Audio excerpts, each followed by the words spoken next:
हम सब ब्रह्मा। गुरु हमको ऐसी कृपा दृष्टि दे। अरिहंताना ओम नमो हरि अरिहंताना ओम नमो अरिहंताना। घबराओ न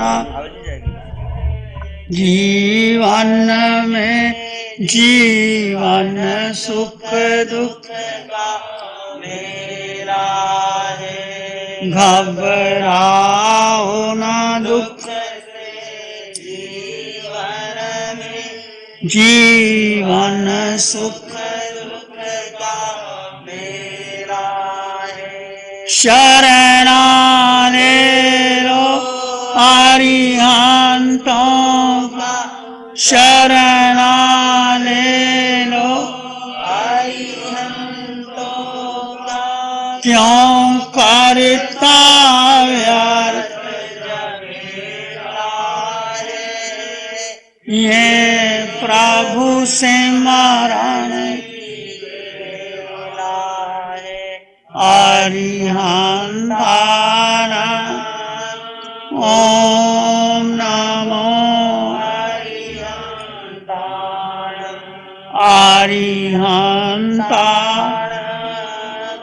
ओम नमो अरिहंताना।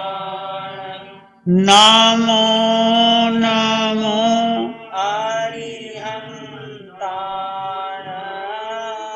नमो नमो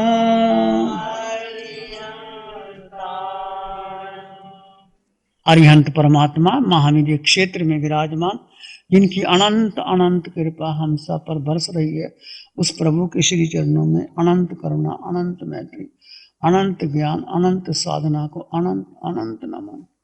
शासनपति भगवान महावीर, जिनका धर्म शासन, धर्म संग में हम सब धर्म का अमृत पान कर रहे हैं, उस प्रभु की साधना को, प्रभु के ज्ञान को, प्रभु की विनय को, प्रभु की क्षमा को अनंत अनंत अनंत नमन। पंचम काल में भगवान महावीर सिद्ध बुद्ध और मुक्त हो गए, परंतु उनकी वाणी, उनकी साधना आज भी हम कर करके धर्म के मार्ग पर, सत्य के मार्ग पर आगे बढ़ सकते हैं। तो समग्र पराक्रम में चर्चा चली है आलोचना, आलोचना के बाद निंदा और ग्रह, तीन शब्द है, आलोचना, निंदना और ग्रहणा। थोड़ा थोड़ा फर्क है, तीनों में फर्क है। कल आलोचना के बारे कहा था कि आलोचना और निंदा में इतना ही फर्क है कि आलोचना में व्यक्ति अपने दोषों की सरल चित्त से, जो सीधा सरल गुरु के पास जाता है और अपनी आलोचना कर देता है और निशल्य हो जाता है। शल्य से, जैसे पांव में कांटा लगा, कांटे को निकाल दिया तो व्यक्ति सुखी हो जाता है, ऐसी ही आलोचना। दूसरा निंदना, निंदना शब्द निंदा का सूचक है। निंदा आत्म साक्षी से की जाती है। जैसे कोई भूल हो जाए तो व्यक्ति तत्काल से पहचाने, आत्म साक्षी, अपनी साक्षी से उस भूल को स्वीकार करे, पश्चाताप करे। आत्म निंदा से, पश्चाताप से स्पर्श किया गया दोष दूर हो जाता है। प्रश्न पूछा भगवान से, निंदनायनं भन्ते जीवे किम जनई, आत्म निंदा करने से जीव किस गुण को प्राप्त होता है। आत्म दोषों की निंदा पश्चाताप की भट्टी सुलगाती है। जब व्यक्ति स्वयं कोई गलती कर लेता है, उसको अंदर ही अंदर पश्चाताप हो जाता है, तो भीतर एक पश्चाताप की भट्टी सुलगती है। पश्चाताप की भट्टी में दोष भस्म हो जाते हैं और वैराग्य का उदय हो जाता है। ऐसा विरक्त व्यक्ति अपूर्व कर्म वो क्षपक श्रेणी को प्राप्त करता है और क्षपक श्रेणी के प्राप्त करने के बाद अहंकार मोहनीय कर्म को क्षय कर देता है। अब हम चर्चा करेंगे निंदा। एक है आत्म निंदा, एक है पर निंदा। दो शब्द है, दोनों बड़े महत्वपूर्ण है। स्वनिंदा, स्वनिंदा अपनी निंदा, स्वयं की निंदा करना, इससे आत्मा का प्रक्षालन होता है। स्वनिंदा से व्यक्ति आदरणीय और ग्रह बन जाता है। स्वनिंदा से साधक अपना आकलन करता है कि मैं कहाँ खड़ा हूं, मुझे करना क्या चाहिए। स्वनिंदा से साधक आत्म दर्शन को प्राप्त करता है, आत्म दर्शन की अनुभूति होती है, और आत्म दर्शन प्राप्त करने पर जो उसके साथ लगी हुई भूलों का, दोषों का प्रायश्चित कर लेता है, और धीरे धीरे वो ऊर्ध्वरण हो जाता है, ऊपर उठ जाता है। पर निंदा करने से क्या होता है, किसी के दोष देखे, सुने, समझे, उसकी निंदा ऐसे कर करके व्यक्ति बहुत बहुत कर्मों का बंधन कर लेता है। किसी के दोषों को देखना और देखे दोषों को यहाँ वहां कहना, ये पर निंदा है। इससे दोष दर्शन की प्रवृत्ति बढ़ जाती है, गुण दर्शन की प्रवृत्ति न्यून होती है, और निंदा करने वाला का स्वयं भी जीवन दोषों से भर जाता है। यह है आत्म निंदा और पर निंदा। जो पर निंदा करता है, भगवान कहते हैं पिट्ठी मांसम न खाई जा, पीठ का मांस नहीं खाना चाहिए। जैसे कोई किसी की निंदा करके आदमी उसके पीठ का मांस खाने के बराबर होता है। दोष पराये देख कर चला हसन हसंत, अपने याद न आविए जिनका दीनांत। कोई लोग दूसरों के दोषों को देख देख करके इतना हंसते हैं, मजाक करते हैं और अपने मन में खुशी बनाते। कबीर कहते हैं दोष पराये देख के चला, हंसते हंसते चलते रहते हो कि उसने ऐसा दोष ऐसा किया, पर अपने दोष याद नहीं आए कि मैं कहाँ कहाँ क्या क्या कर रहा हूं। फिर कबीर के निंदक नीरे रखिए आंगन कुटी छवा, बिन पानी बिन बुन बिना निर्मल करे सुबह। कबीर निंदक है उनको पास में रखो।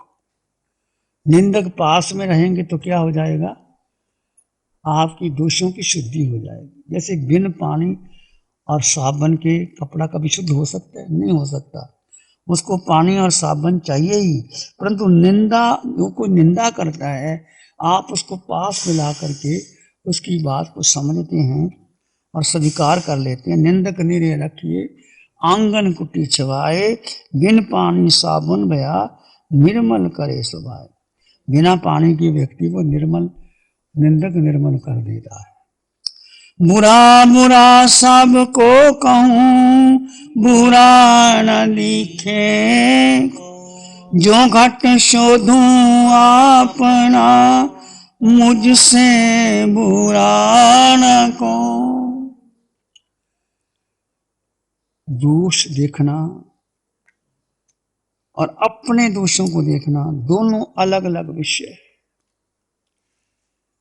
एक एग्जाम्पल आता है, कृष्ण की सभा में दुर्योधन ने कहा, कृष्ण तुम समदृष्टि कहे जाते हो, पर तुम पांडवों को बहुत स्नेह देते हो, हमको नहीं देते।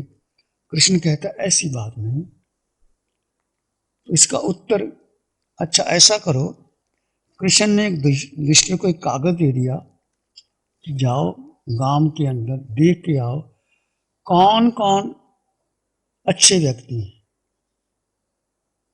और कौन कौन बुरे व्यक्ति हैं। युधिष्ठिर को भी दिया कागज कि तुम भी जाओ युधिष्ठिर, देख के आओ नगर में कौन अच्छे हैं और कौन बुरे हैं। दुर्योधन भी गया, सारे गांव में देख के आया। युधिष्ठिर भी सारे गांव में गया। तो दुर्योधन से पूछा जब ले आया, क्यों भाई? कृष्ण कहने लगे कौन कौन से लोग आपको अच्छे नजर आए? दुर्योधन ने कहा खाली कागज खाली था, लिखा कुछ नहीं था। उसने कहा कि मुझे तो कोई भी अच्छा नजर ही नहीं आया, किसी ना किसी में दुर्गुण ही दुर्गुण, दुर्गुण ही दुर्गुण। कृष्ण ने कहा अच्छा तुम बैठ जाओ। युधिष्ठिर को बुलाया, युधिष्ठिर से पूछा तुम बताओ, कागज उसका भी खाली था। युधिष्ठिर ने कहा कृष्ण महाराज मुझे कोई बुरा नजर ही नहीं आया, हर आदमी में किसी कोई बुराई तो अच्छाई तो नजर ही आई, तो मुझे अच्छाई नजर आई तो मैं बुराई क्यों लिखूं? तो मुझे कोई बुरा नजर नहीं आया। दुर्योधन को सारे बुरे नजर आए और युधिष्ठिर को क्या आए, सारे अच्छे नजर आए। ये क्या है, दृष्टि का भेद है। जैसा तुम्हारी दृष्टि होगी तुम वैसे बन जाओगे। तो निंदा नहीं करना चाहिए, आत्म निंदा करनी चाहिए। आत्म निंदा करने पर आदमी आगे बढ़ जाता है। गोशालक भगवान महावीर ने कुछ शिष्य बनाया नहीं था, पर भगवान के चमत्कार को, भगवान की साधना को देख करके उसके साथ रहने लगा, साथ रहने लगा। और भगवान से पूछा कि तेजोलेशिया कैसे होती है। उनको पता लगा कि इससे बहुत प्रसिद्धि मिलती है। भगवान ने बता दिया कि ऐसे तप करना चाहिए, ऐसे करना चाहिए। तेजोलेशिया भी सीख ली। पर जहाँ जहाँ भगवान के साथ रहता, कभी अलग हो जाता, भगवान कुछ नहीं कहते थे, शांत भाव से। जीवन भर गोशालक भगवान के साथ रहा, परंतु भगवान के विरोध ही करता रहा। बहुत विरोध किया गोशालक ने, और यहां तक कि कहता रहा मैं तीर्थंकर हूं, भगवान तीर्थंकर नहीं है। और उसके शिष्य ज्यादा थे, भगवान के शिष्य कम थे। लोगों में बड़ी प्रसिद्धि थी, मंत्र तंत्र यंत्र सब जानता था। लोग मंत्र तंत्र यंत्र के पीछे आकर्षित हो जाते हैं। तो गोशालक भगवान का विरोध ही करता रहा। अंतिम भी कहने लगा मैं तीर्थंकर हूं, और भगवान पर तेजोलेशिया फेंक दी। भगवान को कष्ट तो हुआ, और जब आने लगा तो भगवान ने कहा गोशालक आ रहा है, कोई मुनि बोले मत, बोलोगे तो उसको भस्मीभूत कर देगा। तो गोशालक आया, भगवान पर बहुत चिल्लाने लगा, मैं तीर्थंकर तुम नहीं। भगवान शांत रहे। एक मुनि को गुस्सा आया, वो चिल्लाने लगा, तो गोशालक ने तेजोलेशिया फेंकी, उसको भस्म कर दिया। भगवान फिर भी नहीं बोले। भगवान ने पहले चेतावनी दे दी थी, कोई बोलना नहीं चाहिए। एक मुनि और आए, गोशालक ने उस पर तेजोलेशिया फेंकी, उसको भस्मीभूत कर दिया। भगवान के सम्मुख में 2 साधु भस्म हो जाते हैं, भगवान फिर भी शांत रहते हैं। कितनी बड़ी बात है। भगवान के समय में युद्ध हुए, 2 दिन के अंदर 1,60,80,00,000 लोग मारे गए। भगवान देखते हैं, कोशिश की, नहीं चला तो युद्ध भी होते थे, लोग मांस भी खाते थे, पर भगवान सबको शांति और करुणा का संदेश देते थे। अंतिम समय गोशालक ने तेजोलेशिया फेंकी और कहने लगा तुम 7 दिन के बाद मर जाओगे। फिर भगवान ने कहा गोशालक 7 दिन के बाद तेरी मौत होगी, मैं अब जिंदा रहूंगा और बहुत वर्षों तक धर्म का उपदेश दूंगा। जब गोशालक को कहा गया कि 7 दिन के बाद तेरी मौत हो जाएगी, फिर गोशालक कांपने लगा। अब भगवान के वचन तो भगवान के वचन है, कब तक। अंतिम समय गोशालक ने क्या की, अपनी निंदा की, आत्म निंदा की, आलोचना की। ओ तीर्थंकर को मैंने सताता रहा, कष्ट देता रहा, कितने कितने कष्ट मैंने दे दिए। अंत में इतनी आलोचना की और अपने शिष्यों को बुला करके कहा कि भगवान महावीर सत्य हैं, उनका धर्म सत्य है और मेरा धर्म सत्य नहीं था। मैंने बहुत बहुत अभिमान के अंदर आकर के लोगों को शिष्य बनाया, पर भगवान का धर्म सच्चा, मेरा धर्म सच्चा नहीं। और ये भी कहा कि 7 दिन के बाद मेरी मौत हो जाएगी, तुम रस्सी से बांध करके मुझे पकड़ करके घुमाना और थूकना। यहां तक गोशालक ने कहा। कितनी बड़ी आलोचना की, पाप भी कितना बड़ा किया और आलोचना की। यदि आलोचना ना करता तो पता नहीं कितने कितने जन्मों में मर करके नरकों में जाता। आलोचना, सच्ची आलोचना करने से, कहते हैं भगवान महावीर के अंतिम समय मर करके 10वें देवलोक में गया। आलोचना का इतना बड़ा फल होता है। तो जब भी आपको लगे कोई बड़े से बड़ा पाप हो जाए, मन में भी पाप आ जाए, तो अंतःकरण से आलोचना कर लेना, शुद्धि हो जाएगी। प्यारी गुरुवाणी है। नमो अरिहंतानं नमो सिद्धानं नमो आयर्यानं नमो वज्रायनं नमो लोय सब सावन धम्म मंगल मुकिठम अहिंसा संयमो तमो देवा वित्तं नमं संति जस धम्म श्यामनो। श्री चत्तारी मंगलम अरहंता मंगलम सिद्धा मंगलम साहु मंगलम केवली पाणतो धम्मो मंगलम चत्तारी लोगोत्तमा अरहंता लोगोत्तमा सिद्धा लोगोत्तमा साहु लोगोत्तमा केवली पाणतो धम्मो लोगोत्तमा चत्तारी शरणं पवज्जामि अरहन्ते शरणं पवज्जामि सिद्धे शरणं पवज्जामि साहु शरणं पवज्जामि केवली पाणतं धम्मं शरणं पवज्जामि। 60 सालों से अधिक समय से केजीओसी ग्रुप अपने हाई प्रिसिशन प्रोडक्ट्स जैसे staplers, staples, staple removers, paper punch, gun tacker, tape tool, pneumatic tool, industrial staples, stitch wire, scissor और किचन में यूज होने वाले कुछ प्रोडक्ट्स जैसे नाइफ, पीलर्स इत्यादि के द्वारा दुनिया के कंज्यूमर्स और अन्य बिजनेस पार्टनर्स को अपनी प्रोडक्टिविटी, एफिशिएंसी और क्रिएटिविटी निखारने में मदद कर रहा है। केजीओसी ग्रुप दुनिया के जाने माने लार्जेस्ट मैन्युफैक्चरर्स में से एक है, जो कि अपने 4 ब्रांड्स कोहे, कंगारू, म्यूनिक्स और माइल्स के माध्यम से दुनिया के लगभग हर देश में उपलब्ध है। यह प्रोग्राम केजीओसी के सौजन्य से प्रस्तुत है। गुरु हमको ऐसी कृपा दृष्टि दे।